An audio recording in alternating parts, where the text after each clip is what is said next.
चलें। मैं आपको ले आया हूँ 15वीं शताब्दी के त्रिपुरा में, और ये है महाराजा धर्ममाणिक के प्रथम का राज दरबार।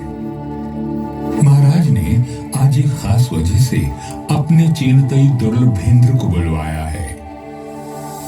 ब्राह्मण श्रेष्ठ, आप केवल शास्त्रों के ही ज्ञाता नहीं, आपको हमारे राजवंश का संपूर्ण इतिहास भी कंठस्थ है। मेरी इच्छा है कि आप सरल भाषा में वो कथा हमें सुनाएं और हमारे राजकवि बाणेश्वर और शुक्रेश्वर उसे ग्रंथ का स्वरूप दें। हे धर्मावतार, आपकी ये इच्छा श्रेयस्कर है, इसलिए मैं इसे अवश्य पूरी करूंगा।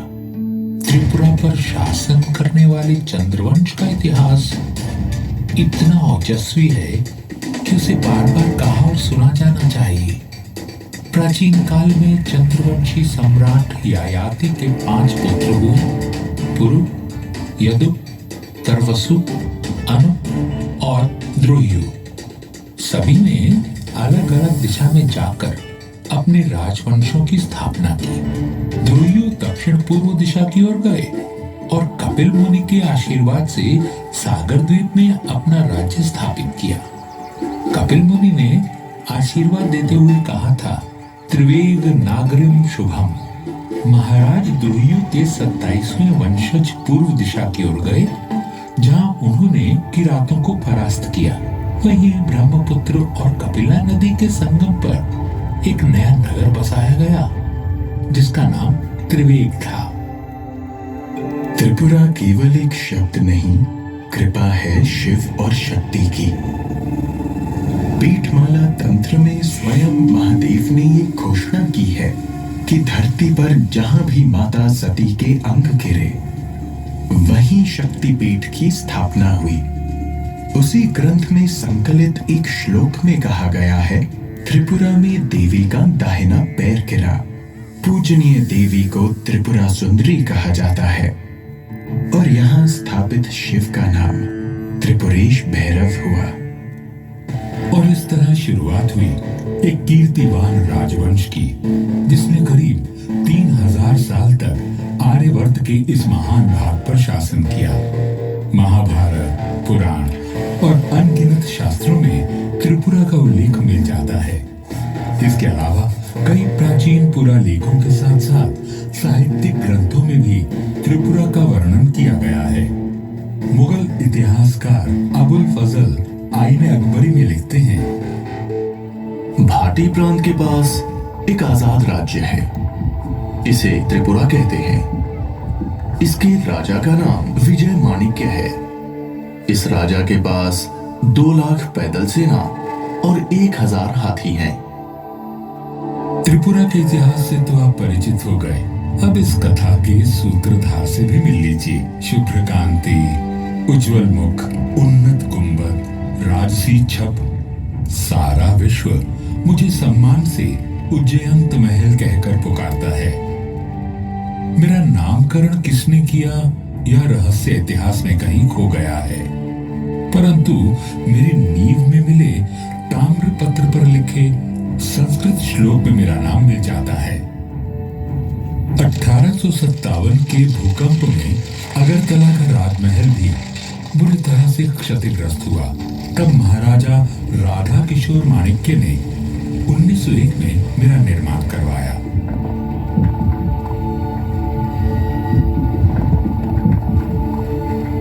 मेरी इमारत में रोमन और मुगल कला का मिश्रण देखा जा सकता है।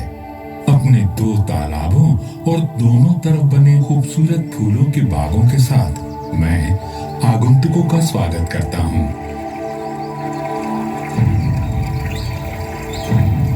यहाँ के पर्वत त्रिपुरा वासियों के अदम्य स्वभाव के चिन्ह हैं। नदियाँ जैसे कला और संस्कृति की अविरल धारा का प्रतिबिंब। यहाँ के उदार जंगल जीवन को आश्रय देते हैं और यहाँ की प्राकृतिक सुंदरता वैदिक कवियों की कल्पना से अद्भुत है।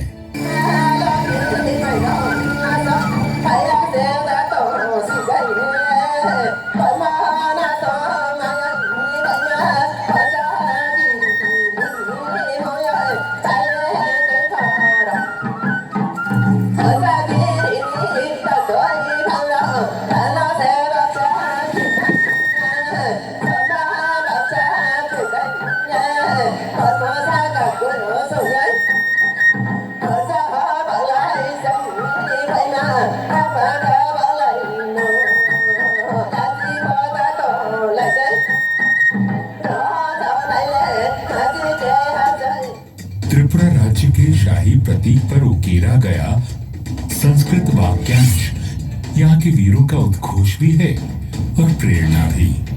किल विदुर वीरता सार्मिकम, वीरता से अधिक आवश्यक और कुछ भी नहीं।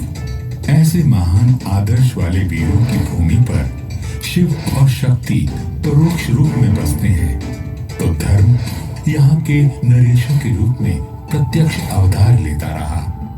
यहाँ 184 शूरवीर धर्मावतार राजाओं ने राज किया। वे संघर्ष के लिए सदा प्रस्तुत रहे और बलिदान के लिए सदैव तत्पर।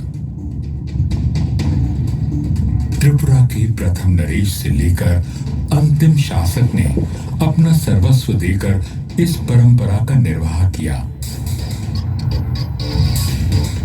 इस राजवंश के अंतिम प्रजापालक महाराज वीर विक्रम किशोर माणिक्य बहादुर को याद करता हूँ तो याद आता है उनका समर्पण, त्रिपुरा को विकसित करने और आधुनिक बनाने की उनकी प्रतिबद्धता, और साथ ही याद आता है वो एक दिन जब नियति ने हमसे विश्वासघात किया।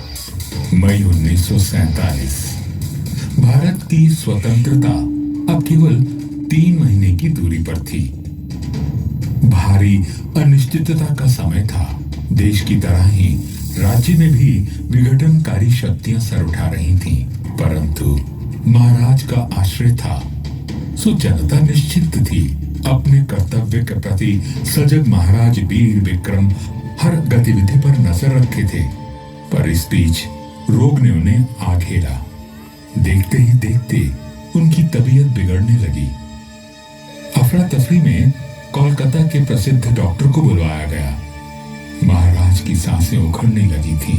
उन्होंने कमरे में लगे भगवान शिव के चित्र को देखा। भूपाल और भगवान के बीच जैसे एक मूक संवाद हुआ। हे महादेव, 15 साल की आयु में जब मुझे धर्मासन पर बैठाया गया था, तब से अब तक एक पल भी ऐसा नहीं बीता जब मैंने त्रिपुरा के उत्थान के बारे में ना सोचा हो। यह दायित्व ही तो मेरे जीवन का आधार बिंदु है। आज जब मेरी प्रजा को मेरी सबसे ज्यादा जरूरत है, तो क्या मुझे प्रयास करने का अवसर भी नहीं देंगे प्रभु? मन पर ये बोझ लिए 17 मई 1947 के दिन महाराज का देहांत हो गया। धर्म का पार्थिव स्वरूप लुप्त होते ही अधर्म का तमस बढ़ने लगा। जो बात पहले दबी जबान में कही जा रही थी, वो अब सड़कों पर गुर्राते नारों में सुनाई देने लगी। पाकिस्तान जिंदाबाद, लड़के लेंगे हिंदुस्तान। पाकिस्तान जिंदाबाद, लड़के लेंगे हिंदुस्तान। राज्य का अस्तित्व दांव पर लगा था और भय था हजारों वर्षों से सहेजी हुई परंपरा और संस्कृति के विलुप्त हो जाने का। परंतु ऐसी चुनौतियां त्रिपुरा के लिए नई कहां थी। काल की परिक्रमा के लिए निकलता हूँ तो 13वीं सदी पर आकर रुक जाता हूँ। ये वो समय था जब तलवार लहराते बर्बर आतताई राज्य की सीमा लांघने लगे थे। 13वीं शताब्दी की शुरुआत में त्रिपुरा का राजकाज महाराजा चेंगथोंगफा ने संभाला। एक दिन शिकार खेलते हुए महाराज ने जंगली वराह को अपने तीर का निशाना बनाया, परंतु उसी समय उस वराह को राजकुमारी नाइथोक्ति का तीर भी आ लगा। संयोग से इन दोनों का मिलना हुआ, जिसका परिणाम विवाह था।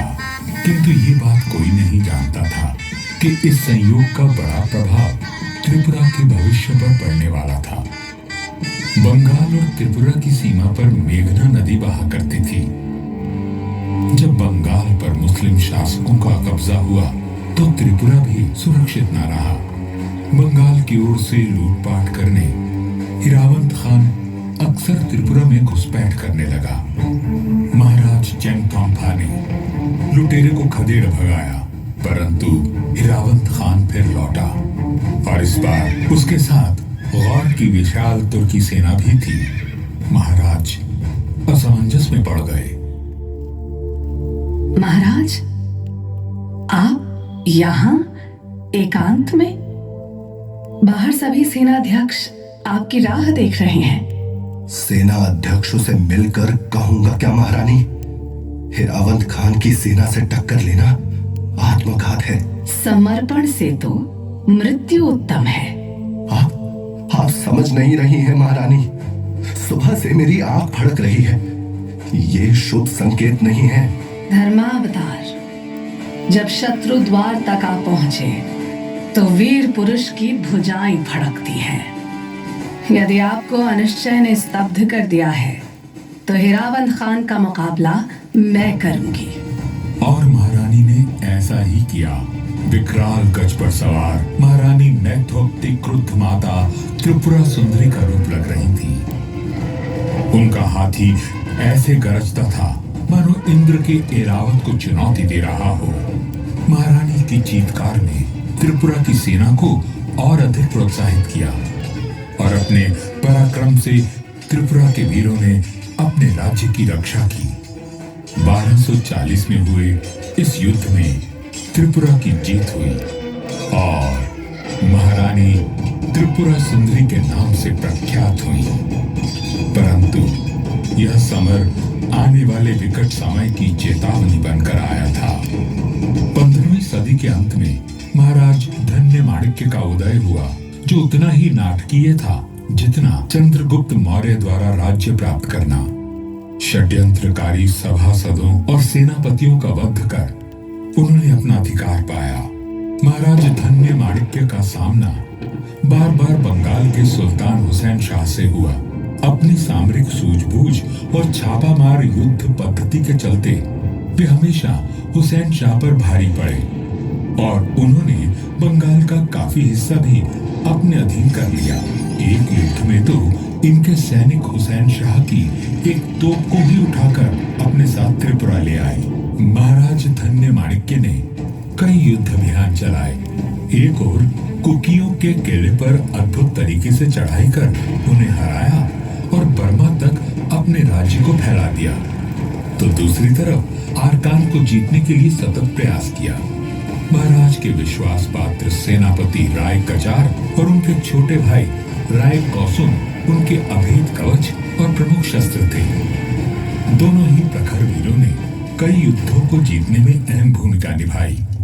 पराक्रम के साथ साथ महाराज धन्य माणिक्य में रचनात्मक ऊर्जा भी कूट कूट कर भरी थी। उनके राज में सीमाओं के विस्तार के साथ साथ कला का भी प्रसार हुआ। उनके द्वारा बनवाए गए चतुर्दश देवता मंदिर, मां त्रिपुरा सुंदरी मंदिर और भैरव मंदिर इस बात को सिद्ध करते हैं। महाराज धन्य माणिक्य ने अपने मानवतावादी पक्ष से परिचित करवाते हुए ये संदेश दिया कि वीरता केवल शत्रु का सामना करने में नहीं, जन कल्याण में बाधक बन चुकी हानिकारक परंपराओं को चुनौती देने में भी है। महाराज, बलि देना तो अति आवश्यक है। देवी देवता प्रसन्न होंगे तभी तो राज्य समृद्ध होगा और आपके यश में वृद्धि होगी। मैं आप सभी पुरोहितों का आदर करता हूँ, परंतु हर वर्ष हजारों निर्दोष पशुओं और युवकों का रक्त बहाने से मिलने वाले यश से मुझे अपयश प्रिय है। आप तो धर्मावतार हैं। आप धर्म विरोधी बातें क्यों कर रहे हैं? मेरा धर्म मुझे दया और सत्य आचरण सिखाता है। अपने मंदिरों में लगे शिल्पकारों को मैंने सदा उनके श्रम का सही दाम दिया है। हाँ, यदि चाहता तो धर्म के नाम पर और बल प्रयोग कर उनसे निःशुल्क काम करवाता, तब मुझ में और यवनों में क्या अंतर रह जाता। मेरे लिए धर्म वही है जिसमें सबका कल्याण हो। इसलिए यह आदेश है मेरा कि अब से निर्दोष युवकों की बलि नहीं होगी। महाराज धन्य माणिक्य ने अपने व्यक्तित्व और कृतित्व से अपने बाद आने वाले राजपुरुषों को सदा ही प्रेरित किया। 17वीं सदी में राजपद पर नियुक्त हुए महाराज गोविंद माणिक्य ने तो अपनी अहिंसावादी और दयालु प्रवृत्ति के कारण अपना राजपाट तक गवा दिया। वे जंगलों में भटके, फिर भी कभी सतपथ को नहीं त्यागा। 1660 ईस्वी में महाराज गोविंद माणिक्य आरकान में निवास कर रहे थे। आपसी संघर्ष के चलते उन्हें अपना राज्य छोड़ना पड़ा था। उन्हें खोजते हुए मुगल शहजादा शुजा आरकान पहुंचे और उनसे सहायता मांगी और उन्होंने आश्रयदाता का धर्म निर्भय होकर निभाया। इस बात की खबर शुजा के भाई औरंगजेब तक भी पहुंच गई। शुजा को क्या लगता है वो त्रिपुरा में जा छिपेगा तो मेरी शमशीर से बच जाएगा? त्रिपुरा के राजा के नाम एक शाही फरमान जारी करो और उन्हें कड़े लफ्जों में समझा दो कि मुगलिया सल्तनत से बेअदबी करने का क्या अंजाम होता है। एलची को फौरन से पेशतर रवाना किया जाए। औरंगजेब का चेतावनी भरा फरमान अब आरकान की तरफ रुख कर गया था। तो क्या धमकी दी है हमारे भाई ने? कहलवाया है कि मुझे उम्मीद है कि आप शुजा को गिरफ्तार कर लेंगे और अपने फौजियों की निगरानी में उसे मेरे पास एहतियात से भिजवा देंगे ताकि हमारी पुरानी दोस्ती बनी रहे। हमारा हुक्म ना मानने का अंजाम हमारे रिश्ते के लिए अच्छा ना होगा। अब आप क्या करेंगे महाराज? अपने सिद्धांतों के लिए मैंने राजसी सुख का भी परित्याग कर दिया। शरणागत का धर्म में अपने प्राण देकर भी निभाऊंगा। आप जब तक हमारे पास रहेंगे सुरक्षित रहेंगे। अपने इन्हीं विचारों के चलते महाराज गोविंद माणिक्य राज ऋषि कहलाए। उन्होंने त्रिपुरा की सत्ता फिर प्राप्त की और एक कल्याणकारी राजतंत्र स्थापित किया। माणिक्य नरेशों ने हमेशा प्रजाहित की राजनीति की, पर जब उन पर युद्ध थोपे गए तो उन्होंने अद्वितीय पराक्रम भी दिखाया।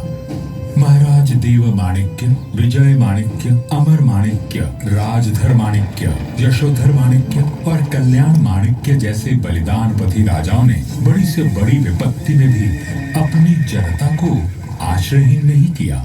महाराज कृष्ण माणिक्य का शमशेर गाजी से लंबा संघर्ष चला। अपनी प्रजा को शांति और समृद्धि प्रदान करने के लिए 1760 में महाराज ने उदयपुर की जगह पुराने अगरतला को अपनी राजधानी बनाया, परंतु शांति कुछ ही समय के लिए मिल पाई। अंग्रेजों के पांव भारत में पड़ चुके थे। 1761 से त्रिपुरा और ईस्ट इंडिया कंपनी में संघर्ष शुरू हुआ। युद्ध के मैदान में महाराज कृष्ण माणिक्य का पलड़ा हमेशा भारी रहा, परंतु अपनी कूटनीति से अंग्रेज अपनी पकड़ मजबूत करते गए। समय तेजी से बदला, मुगलों का पतन हुआ और अब सत्ता अंग्रेजों के हाथ में चली गई। इस परिवर्तन के बाद भी माणिक्य अपना कर्तव्य निभाते रहे। 1838 में महाराज कृष्ण किशोर माणिक्य ने वर्तमान अगरतला की नींव रखी।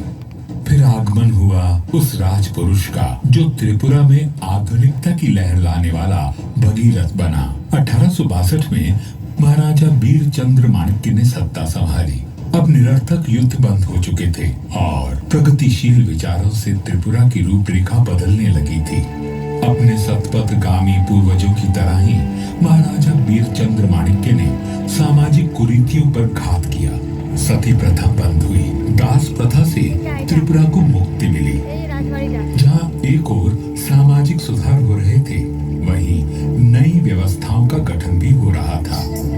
महाराज का सबसे बड़ा योगदान कला के प्रोत्साहक के रूप में रहा। वे वास्तव में संगीत, साहित्य, लोक साहित्य और फोटोग्राफी के पारखी थे। महाराजा बीरचंद्र की फोटो कला इतनी व्यापक रूप से लोकप्रिय हुई कि अमेरिका की फोटोग्राफिक पत्रिका प्रैक्टिकल फोटोग्राफर ने अपने एक अंक में महाराजा की सचित्र जीवनी प्रकाशित की। महाराज नए नए प्रयोग करने के लिए विख्यात थे। उन्होंने अपने ही कैमरे से खुद अपनी और महारानी की तस्वीरें ली।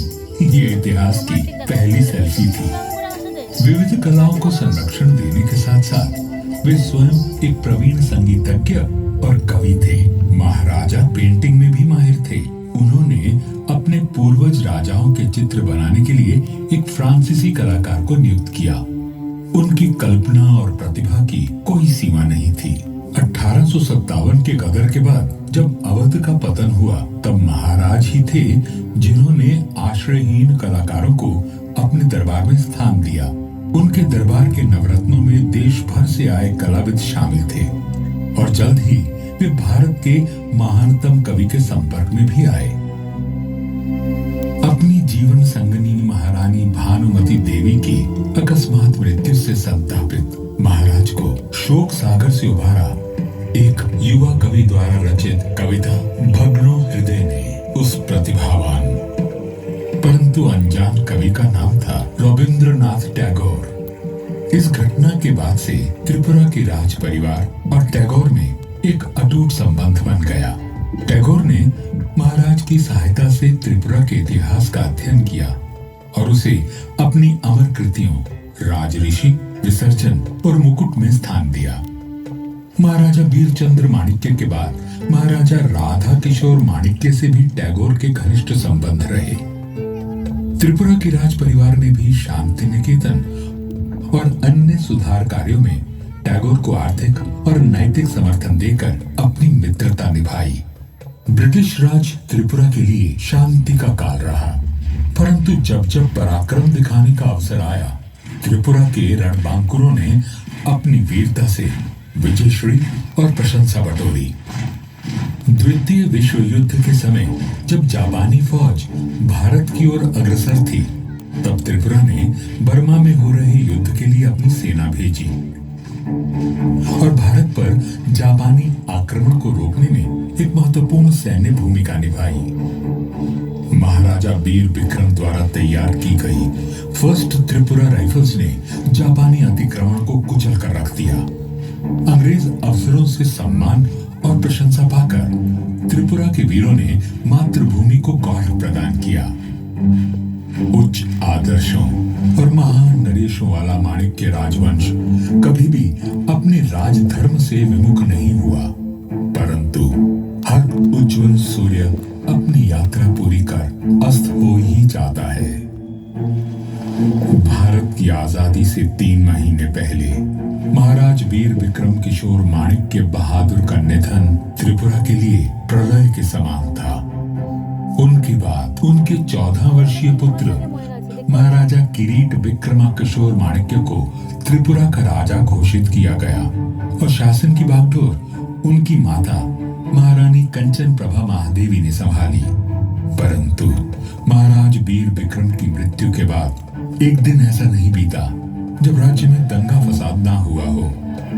यदि महाराजा वीर विक्रम 3 महीने और जीवित रहते तो वे मुस्लिम लीग के डायरेक्ट एक्शन से होने वाले विध्वंस को रोक सकते थे। त्रिपुरा की सरकार अराजकता की ओर बढ़ रही थी। हर तरफ मारकाट मची थी और उस पर त्रिपुरा पर पाकिस्तान का कब्जा होने का खतरा अलग से था। इस घोर निराशा के काल में एक बार फिर नारी शक्ति ने राज्य की रक्षा की। 13वीं सदी में महारानी त्रिपुरा सुंदरी ने दुश्मन से लोहा लेने के लिए तलवार उठाई थी। अब वर्षों बाद क्षत्राणी कंचन प्रभा महादेवी ने महत्वपूर्ण निर्णय लेकर अपने राज्य को सुरक्षित किया। त्रिपुरा के कई महान सपूतों ने अपनी मातृभूमि को बचाने के लिए आंदोलन किया और महारानी की शक्ति बढ़ाई। महारानी ने तत्कालीन केंद्रीय गृह मंत्री श्री वल्लभ भाई पटेल को त्रिपुरा के हालात से अवगत कराया। बाद में महारानी खुद नई दिल्ली में केंद्रीय गृह मंत्री पटेल के साथ इस मुद्दे पर चर्चा करने गईं। अतिरिक्त बलों को त्रिपुरा भेजा गया और राज्य की स्थिति में सुधार हुआ।